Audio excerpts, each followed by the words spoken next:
Hello everyone. आज हम आप लोगों के लेकर आए एक खास चैप्टर त्रिभुज। आज हम लोग त्रिभुज का अध्ययन करेंगे, त्रिभुज पढ़ेंगे कि त्रिभुज क्या होता है, त्रिभुज कितने प्रकार का होता है, त्रिभुज कोणों के आधार पर, भुजा के आधार पर त्रिभुज में कितने कोण होते हैं, कितने भुजाएं होती हैं, और सबसे बड़ी चीज़ में जाने हम लोग सर्वांग समता और समरूपता। सर्वांग समता और समरूपता थोड़ी सी टफ नहीं है, मतलब कन्फ्यूजन बहुत ज़्यादा इसमें होती है कि सर्वांग समता क्या होती है, समरूपता क्या होती है, समरूपता क्या होती है, इससे कन्फ्यूजन होती है। तो आज हम इसी विषय पर चर्चा करेंगे। तो चलिए देखा जाए।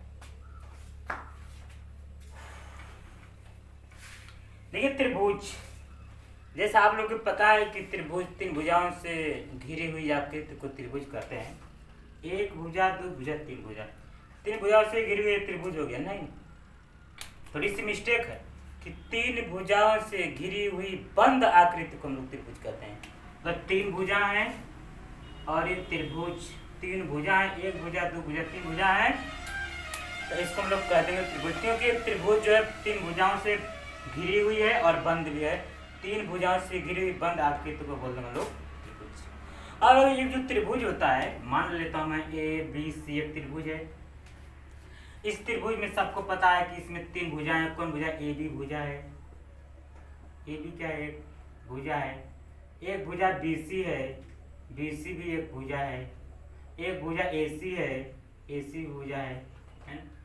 भुजा भी, उसमें कुछ प्रॉपर्टी होती हैं कि पहली प्रॉपर्टी में क्योंकि तीन भुजाएं होती हैं, तीन भुजाएं, यानी एक त्रिभुज में तीन भुजाएं होती है। ये भुजा एक ए बी हो गई, ए सी हो गई और बी सी हो गई। एक त्रिभुज में अगर तीन भुजाएं हैं तो तीन कोण भी होंगे, एक दो तीन। तो मैं बोल दूंगा दूसरी प्रॉपर्टी इसकी है कि तीन कोण होते हैं। कितने कोण? तीन कोण। देखिए कोण ए, कोण ए, कोण बी और कोण सी। ये अच्छा नहीं लग रहा है।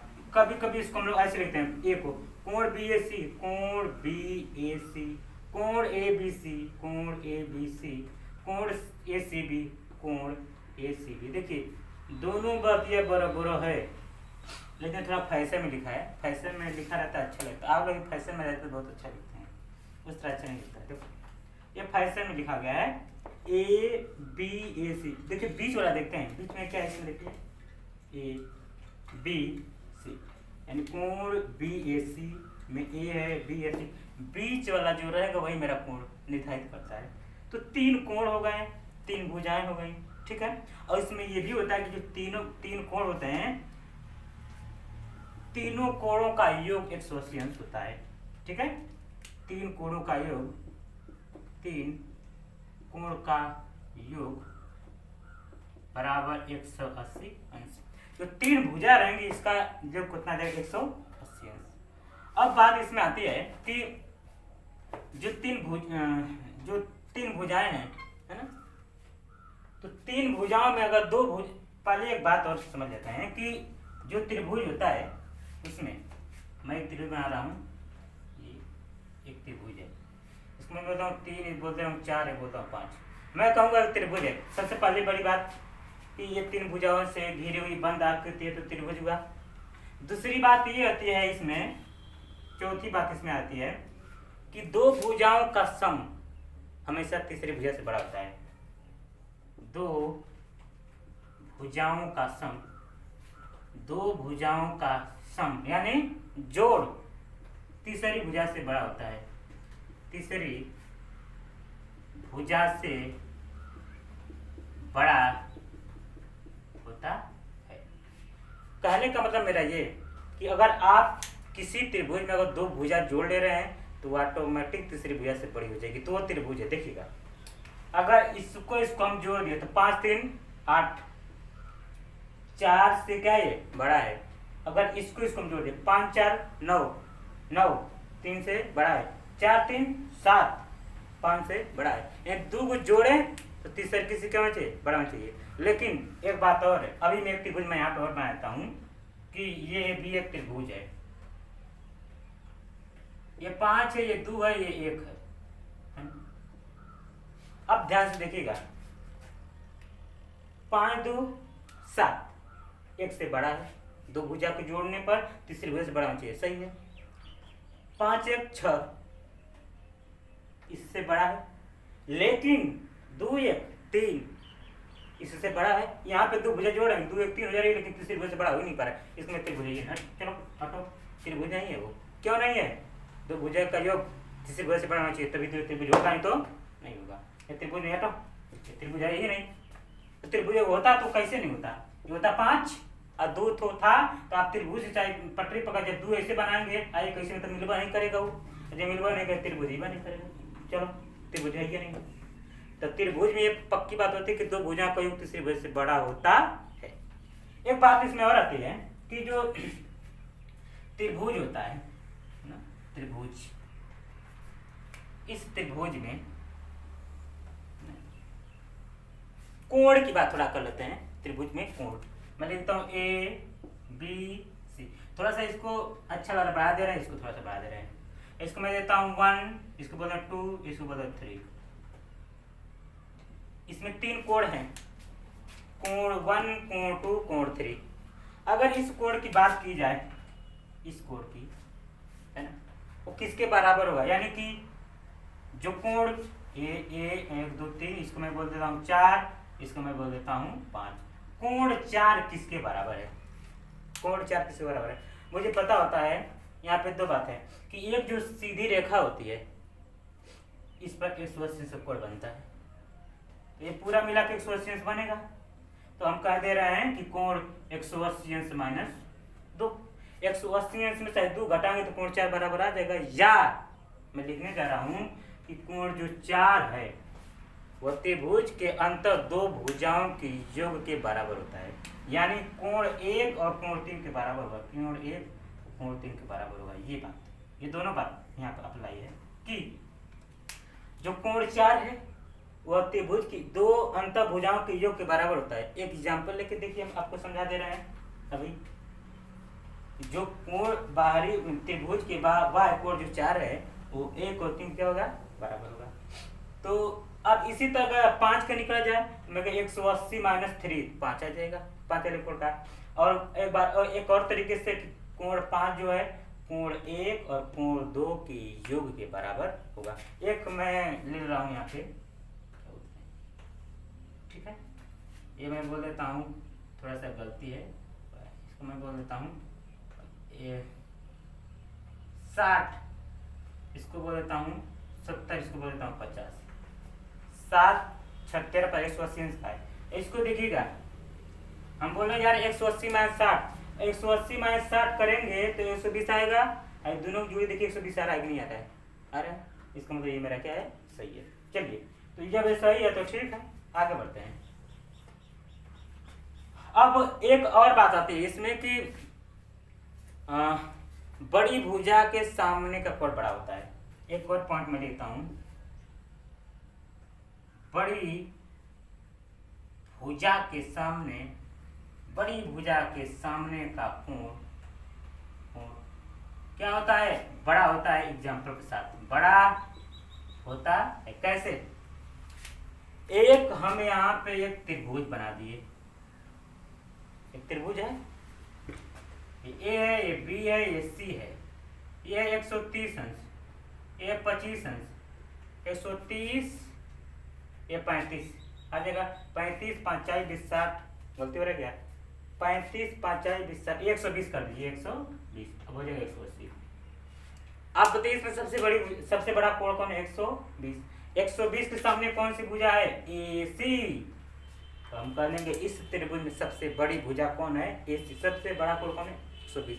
यानी बड़े कोण के सामने भुजा बड़ी होती, बड़े कोण के सामने भुजा बड़ी होती, बड़े कोण के सामने भुजा बड़ी होती। छोटा कोण रहेगा तो भुजा छोटी होगी, बड़ा कोण रहेगा तो भुजा बड़ी होगी। ये बात आ गई। अब हम इसमें देखते हैं एक चीज कि त्रिभुज के प्रकार थोड़ा सा देख लेते हैं। इसको हम थोड़ा हट जा रहे हैं, इसको नोट कर लीजिए, स्क्रीनशॉट ले लीजिए। चलिए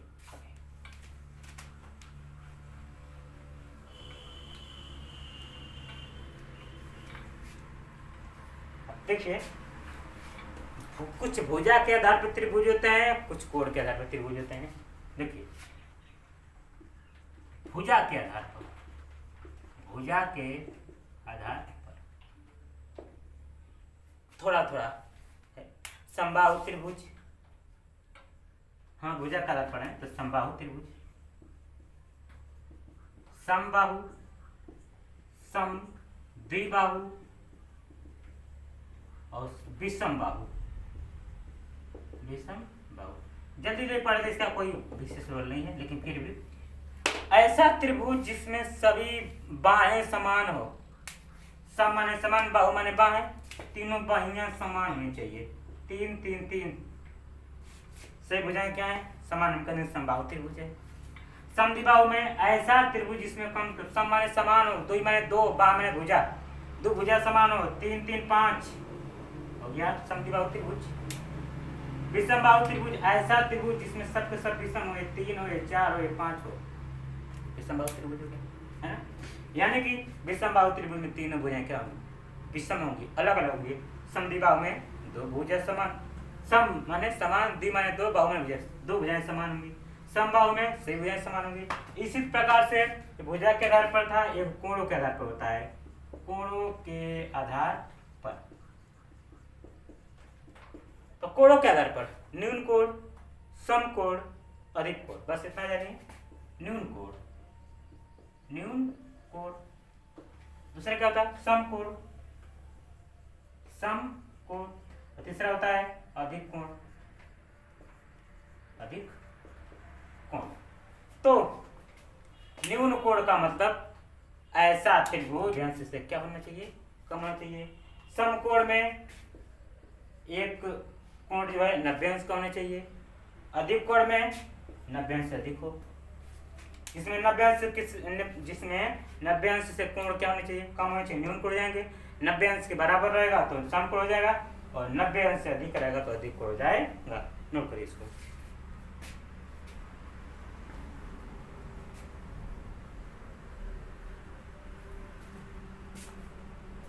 चलिए देखिए, एक लास्ट चीज, बहुत अच्छी चीज है ये, कि समरूपता और सर्वांग समता क्या होती है। समरूपता और सर्वांग समता, ध्यान दीजिए, बहुत अच्छी चीज है। समरूपता और सर्वांग समता, सर्वांग समता, ठीक है। समरूपता, सर्वांग समता, yes yes yes yes yes yes yes A yes yes A yes A yes A triple A, ऐसे में कहने R H S, R H S. देखिए इतनी प्रकार से हम लोग समरूपता सर्वांग क्षमता में जाने करते हैं। सर्वांग समता में चिन्ह कैसे लगाते हैं हम लोग, ये सर्वांग समता का चिन्ह है और ये समरूपता का चिन्ह है। हम दो त्रिभुज बनाएंगे, दोनों त्रिभुज में सर्वांग समता और समता दोनों दिखाएंगे। थोड़ा इधर लिख देते हैं, yes yes yes yes A yes और ए ए ए। ध्यान दीजिएगा, समरूपता में रूप होना चाहिए समान, तो चाहे बड़ा हो चाहे छोटा हो, ठीक है। ये पेन बड़ी है, ये छोटी है, पेन बड़ी है छोटी, लेकिन रूप क्या है समान, ये समरूप है। सर्वांग समता का मतलब सर्व मतलब सभी अंगता का मतलब अंग समान होना चाहिए, यानी सभी अंग समान होना चाहिए, एक एक पॉइंट, इसको हम बोलते हैं सर्वांग समता। सर्वांग समता में जैसा ये वैसा ये, दो त्रिभुज बना लेते हैं इसमें। सर्वांग समता मतलब सभी अंग समान, जैसा ये एकदम हूबहू वैसा हो तो हम कहेंगे ये त्रिभुज इस त्रिभुज का सर्वांग सम है। और समरूपता में त्रिभुज ऐसा ही बिल्कुल बांधना चाहिए, बड़ा हो चाहिए, क्या होना चाहिए, छोटा होना चाहिए। सर्वांग समता में आकार यानी शेप और साइज दोनों बराबर होना चाहिए। इसमें शेप और साइज दोनों क्या हो जाएगी, बराबर। शेप एंड साइज क्या होना चाहिए, बराबर होना चाहिए। किसमें, सर्वांग समता। चलिए एक एग्जाम्पल के थ्रू हम लोग समझते हैं। मैं लिख देता हूं एक ये त्रिभुज है और एक ये त्रिभुज है। आपको देख त्रिभुज बिल्कुल इसमें 3 कोना, इसमें भी 3 कोना, दोनों में 3 कोने हैं। इसका मतलब ये ABC है, ABC है, इसको DEF है। ये है 2, ये 3, ये 5। इसको क्या कह दे रहे हैं हम लोग? ये 4 है, ये 6 है और ये 10 है। चलिए देखते हैं समरूपता। यस यस यस, यानी कि साइड में अगर समरूपता आती है तो हम कहेंगे एक त्रिभुज दूसरे क्या है समरूप है। देखिएगा यहाँ पे हम कहेंगे AB बटे AE, AB का मान 2, AB का मान 4, 2 बटे 4। आगे AC DF, AC बटे DF बराबर BC बटे EF, BC बटे EF।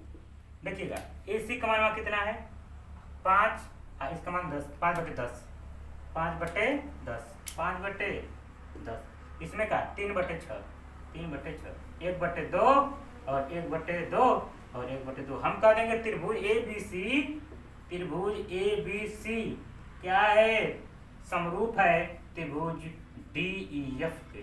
ध्यान दीजिएगा, यानी कि अगर रूप क्या होने चाहिए समान है, अगर अनुपात समान होता है तो हम कहेंगे एक त्रिभुज ये त्रिभुज इस त्रिभुज के क्या है समरूप है ना। त्रिभुज ABC त्रिभुज के क्या है समरूप है। यानी कि पहली कंडीशन थी यस यस यस, तीनों में साइड तीनों के साइड में क्या होनी चाहिए समान चाहिए, तो ये त्रिभुज इस त्रिभुज क्या हो जाएंगे समरूप हो जाएंगे। अब बात आती है थोड़ा सा कि यस ए यस। अब यस ए यस का मतलब कि दो साइड एक एंगल। मैं बोल दूं कि ये दोनों नहीं दिया है, इसमें ये दे दिया है 60, इसमें भी दे दिया है 60। कह दूंगा साइड, इसकी साइड और दो साइड दे दिया है, दो साइड एक एंगल, दो साइड एक एंगल, तो हम कहेंगे तीसरा ऑटोमेटिक समरूप हो जाएंगे, यानी बराबर हो जाएंगे।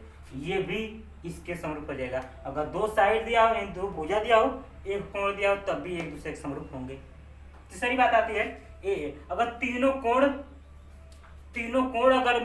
कोणों में अगर अनुपात आता है तो भी कह देंगे एक दूसरे के समरूप होंगे। अनुपात तीनों कोणों में अगर 60 है, 120, 40 है तो 80 है, 20 है, 40 है, 50 है, 100। ऐसे करने का मतलब अनुपात अगर बराबर आता है तीनों में तो हम कहेंगे एक दूसरे के समरूप है। आते हैं तो इसमें सर्वांग समता मतलब एकदम समान अंग होने चाहिए। जैसे कहने वाला मैं लेता हूँ 5, 10, 20, ऐसा त्रिभुज जब उठा के इस पर रख देते हैं उसी पर सेट हो जाए। ठीक है, 10, 20, 5, 10, 20, A B C D E F। ठीक है, ध्यान देना त्रिभुज ABCDEF में अगर यस यस हम लगाएं तो इसमें भुजा 5, इसमें भुजा 5, AB बराबर DE, AB बराबर DE, BC बराबर EF, BC बराबर EF, AC बराबर DF, AC बराबर DF। देखिए जब समान इसमें का ये भुजा, इसमें का ये भुजा, इसमें क्या समान है, हम कह देंगे त्रिभुज क्या सर्वांग सम है। त्रिभुज ABC सर्वांग सम है त्रिभुज DEF के।